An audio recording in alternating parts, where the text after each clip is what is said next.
Good morning. We're going to discuss about quadratic function transformation. We are attending to precision with our critical thinking in analyzing quadratic functions.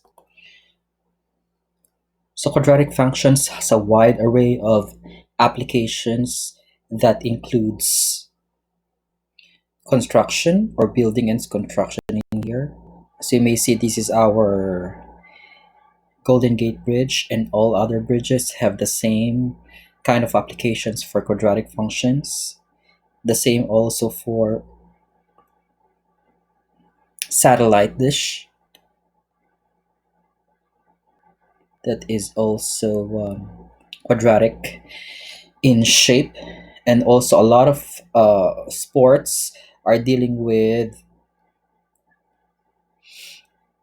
quadratic functions in terms of the parabolic um, path of the ball, whether that be in basketball, soccer, golf, and all other sports that involve balls.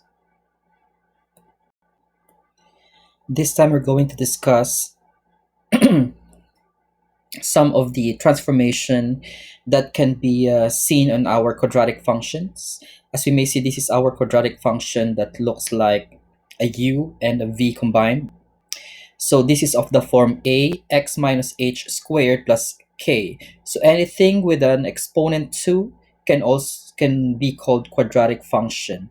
Let's talk about our a first. So as we may see in here, if our a is 1, more than 1, it's going narrower and narrower in there. However, if the value is less than 1, then it's trying to get wider and wider in there, until obviously, as we may see in here, if a goes to negative, then it goes the other direction in there, going down or opening down in there. Let us now analyze our h value. So as our h value goes to the left, then it goes more negative. Again, sorry, if it goes to the right, it goes more negative. However, if it goes to the left, then it goes more positive. So you might be thinking, sir, why is it like the h in here is negative and you're saying it's getting more positive to the left? Because if this is negative and that other one is negative, the negative of negative is also a positive value. Let's now see our k value in here. So as we may see, if our k value is going more positive, it's going up. That's the vertex going up. However,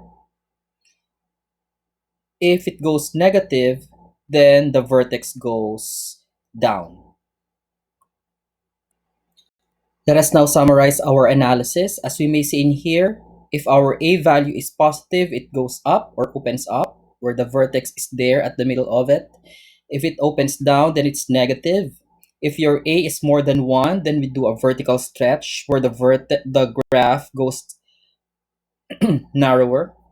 However, if the absolute value of a is less than 1, that means it's a fraction or a decimal less than 1, then it goes vertical compression where the shape of the function goes wider. With our h, if it goes plus, then it goes move left. If it goes right, then you put minus on our h. Always our quadratic function is raised to the second power. Our k is plus if it goes up, and down if it moves, or negative if it moves down. We're talking about the vertex in that case. Now for our TI-84 calculator, use x squared button for our graphing in a calculator. Now how to graph a quadratic function in a calculator? So let's press y equals first, and let's clear everything first in here. In order to reset the calculator to clear everything in here, we press second plus 712. and it should say the random access memory is cleared. Now, once again, in order to graph it, let's press y equals, and let's press x, our variable, and then use the x squared button here to graph it. And let's press graph to see how a quadratic function looks like.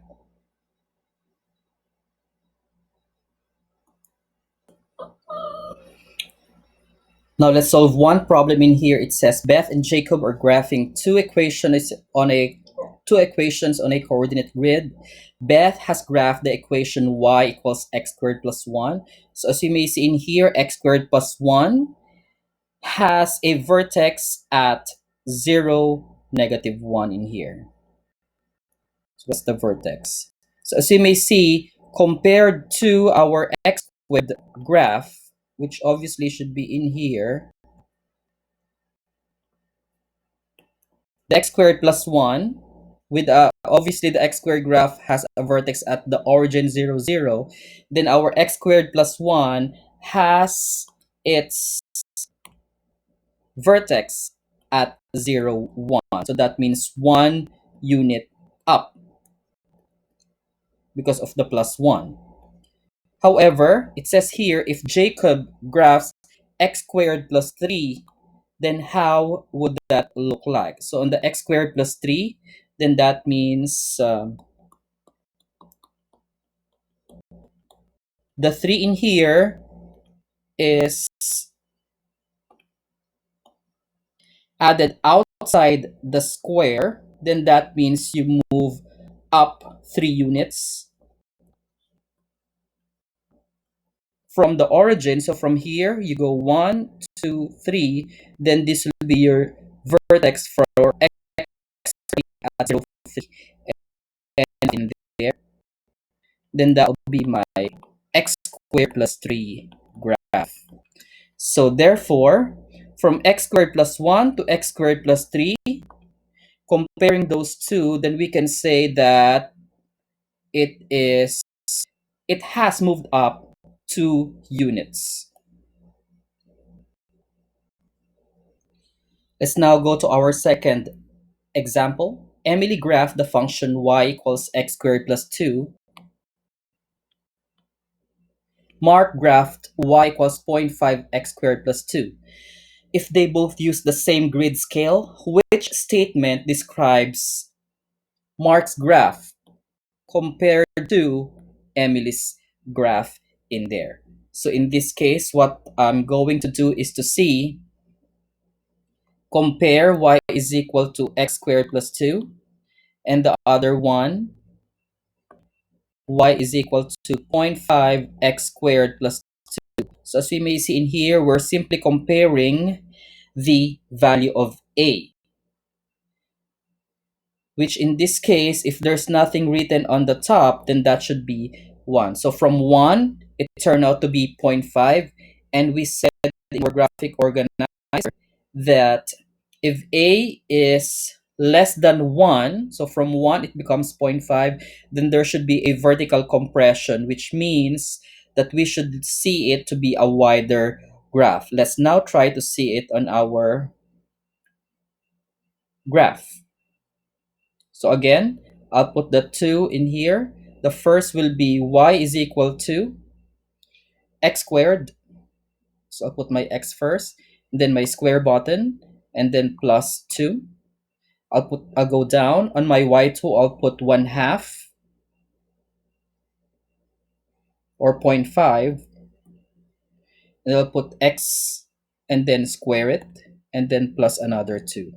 And in this case, I'll graph them too to see.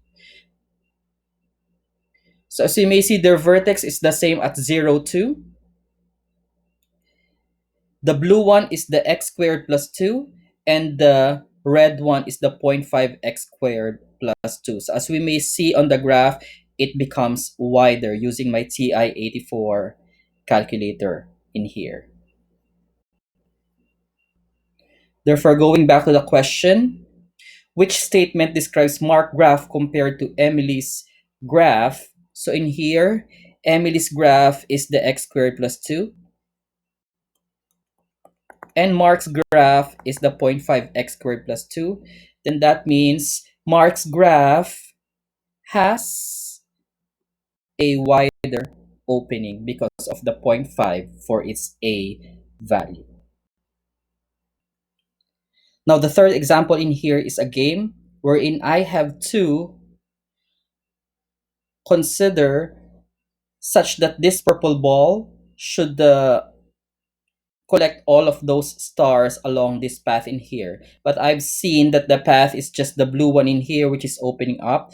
Therefore, I should make it opening down. So I have to, it says here, change the sign of one number in the row below to fix the marble slide. So in this case, for this Desmos marble slide activity, then I'll just most probably make the 0.1 for A to be its negative, and seeing that, then it should pass through all of the stars in here.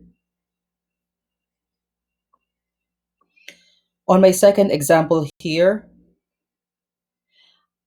the blue ball should pass through all of the stars in here, yellow stars in here, but the path is the blue one in here. Since I see that the path is kind of narrower and I want it to be wider, then I have to change this positive 2 for A into something that's less than that. Let's try it to be zero point 0.5.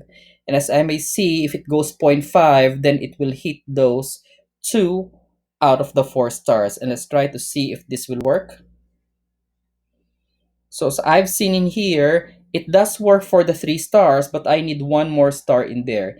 In that case, I need to change the x less than 5 domain in here into something that would be nearer the third star. So if this is 5, I'll make it 6 or 7. Let's try it at 7 and see how it will work in there. Let's try to launch it again. And as I may see, randomly it hits the last in there. For your independent work, you can try to work on this particular problem in here, which says which of the following most accurately describes the translation of the graph y equals negative 2, x minus 6 squared minus 1 to the graph of y equals negative 2, x minus 4 squared. So as we may see in here, the negative 1,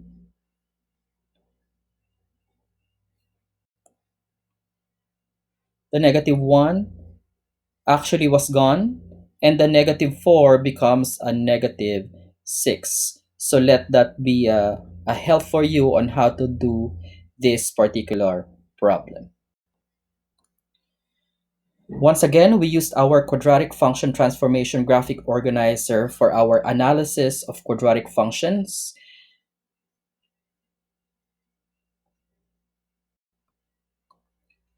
So this is our topic regarding quadratic function transformation. Let me know if you have questions regarding this topic. And as always, tell me QUAN-do. You can do math.